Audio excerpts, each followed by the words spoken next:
สุขสบายดีพี่น้องๆฝนตกเศร้าเนาะแล้วก็ได้มาถ่ายทำดำเนินต่ออันนี้แหละ ได้เก็บภาพบรรยากาศให้ท่านผู้ชมได้ฮู้ได้เห็นเด้ออันนี้แหละทางพระบ้านพระเลาะได้มาเที่ยวชมวัดบ้านปนเนียใหญ่เนาะเมืองท่าแค่แข่งคำม่วนละมื้อนี้นะเพิ่นสิได้จัดพิธีมอบรางวัลนั่นเนาะน้องน้อยเยาวชนนักเรียนที่ว่าโพนเก่งเสียงดีเสียงใสโพนเก่งลำเก่งมันก็มีรางวัลที่1รางวัลที่2เนาะรางวัลที่3ทางพระบานพระเลาะนี่ก็ได้มาเก็บภาพบรรยากาศ ให้ท่านผู้ชมหูเห็นเนาะจักน้อยเดียวจะเริ่มเป็นจะเริ่มเปิดพิธีเนาะพระโพธิ์ศรีอันนี้แหละเด้อท่านผู้ชมภาพบรรยากาศคือเป็นอันนี้มีรอบๆนอกนะครับนี่ละอันนี้ก็คือเป็นอันนี้ก็เป็นหอกองเนาะหอกองแล้วอันนี้ก็เป็นประตูโค้งทางเข้าเนาะประตูโค้งทางเข้าวัดวาอารามเพิ่นอันนี้มันเป็นกุฏิกุฏิบนเพิ่นพักเสาเด้อตามพระบ้านพระเลาะไปเลยเนาะสบายดีนางตั้งมื้อนี้ล่ะบ่ได้นะเต้บ่ได้มาแสดงพรลำด้วยมั้ยนะโอ้มีแต่มารับรางวัลเนาะรางวัลที่ว่าผู้พรเก่งเสียงดีเนาะแม่นบ่โอ้ดีละดีละผู้นี้บ่เป็นนางลำมาเนาะบ่คือนั่นเด้แม่นได้บ่นะค่อยก็ได้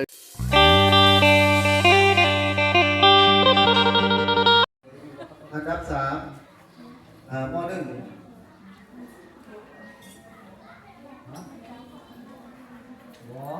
ผิดนะอันดับที่3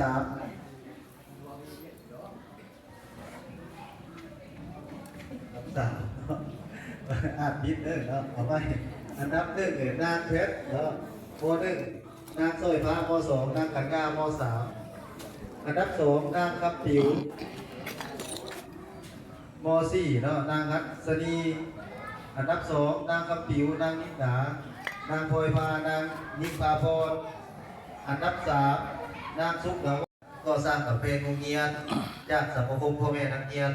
และพระสงฆ์เป็นต้นแม่นได้รับการช่วยเหลือจากเจ้าพ่อไม้เป็นผู้นำพาในการก่อสร้างกับเพลงโรงเรียนปัจจุบันนี้90%เนาะแต่ว่าก็ออกไปเลยยังแต่เหลือที่ค่า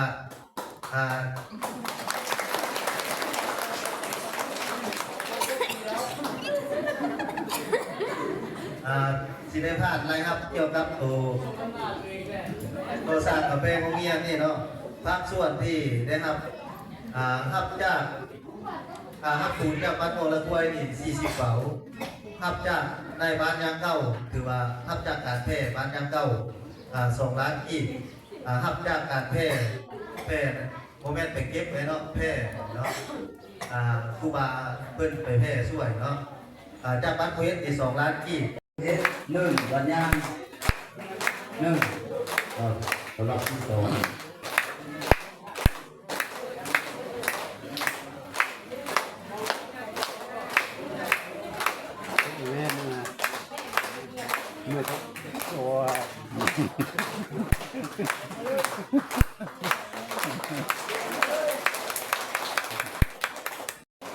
เอาโอเคตรงนี้เนาะ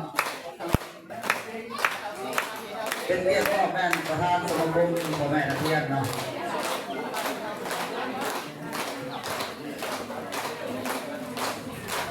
ขอเชิญท่านคือคำของพ่อปอยประธานสมาคมพ่อแม่นักเรียน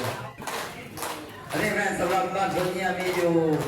7 คนเนาะบ้านผมเป็นแม่2 น้องเนาะรวม2 คน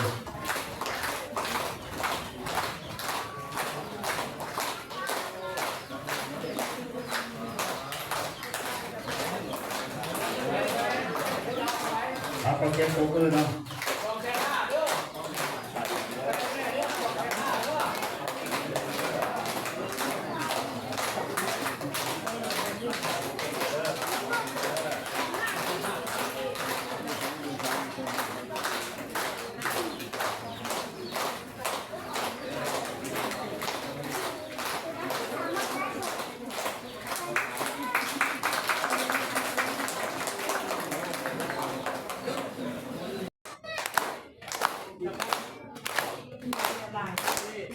สี่มีข่าว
ใจ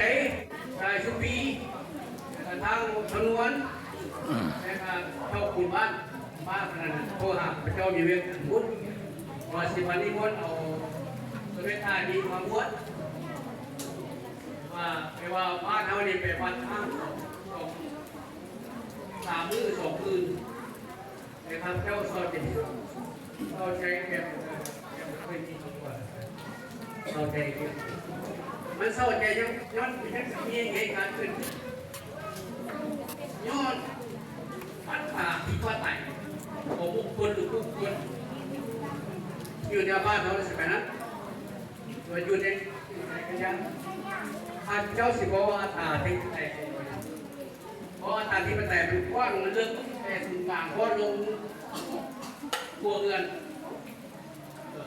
ครอบครัวมีอาสา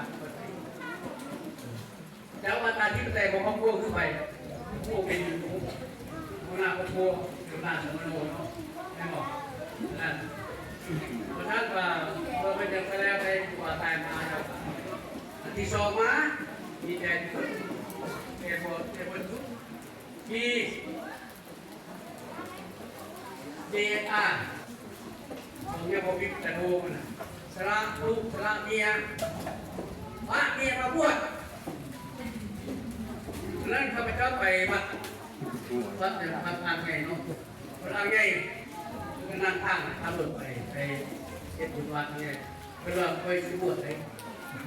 ไม่ก็หลุดไปแล้วก็หลุดปั๊บแบบผมอันนกไปเลยจะมันบวชไปนกคือน้ำพื้นที่สุดที่สองอันนึงจะอธิภาคของพ่ออยู่อันต่างมันอยู่ตอนที่คือย้ำจะว่าหอนสิย้อยกว่าพอลงสิบวันนี้ข้าพเจ้าเคยเข้าเป็นมโหพอดีดีใจอีกคนใดก็น่าเป็นแม่นะบริเจเดียวเพื่อนประกาศเศร้านุ่มมีแล้วเขาเก็บไม่ได้มีอยู่คนพอเศร้านุ่มมีถึงก็ไม่ต้องเสื้อมากแต่บอกจะให้นุ่มเศร้านุ่มเรือมาเพราะเป็นสีเศร้านุ่มผมได้เปลี่ยนได้นั่นกูก็เลยเป็นตัวสรุปอาจารย์เป็นได้ตัวผู้ยิ่งนี่เด้ออาทิตย์กับพระเจ้าเฮียติดดีอยู่สบายดีพี่น้องๆการเก็บภาพบรรยากาศเนาะของพ่อบ้านพระเลาะมื้อนี้เนาะก็ถือมันเป็นวันที่9 เดือน 5 2025เนาะอยู่ที่วัดบ้านอันนั้นนะบ้านคนใหญ่ๆกระทั่งผู้รักผู้ใหญ่เพิ่นเนาะเพิ่นได้มามอบรางวัลนักเรียนเนาะน้องน้อยเยาวชนนักเรียนดีเด่นเป็นต้นว่าเรียนเก่ง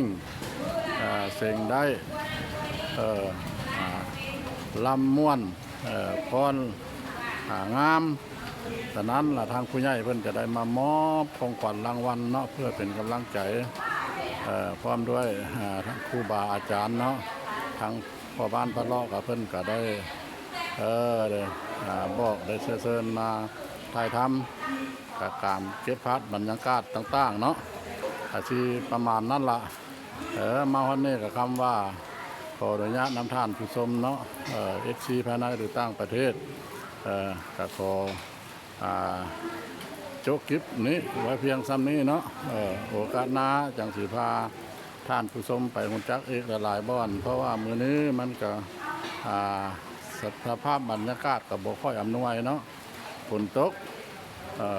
แล้วก็ผ้าดังทางข้าพเจ้าทางขอโทษทางพ่อบ้านพ่อเลาะนี่ก็แต่คิดย่านคือกลัวเนี่ยเนาะย่านผ้าละย่านผ้าดังผ้าอันนั้นละ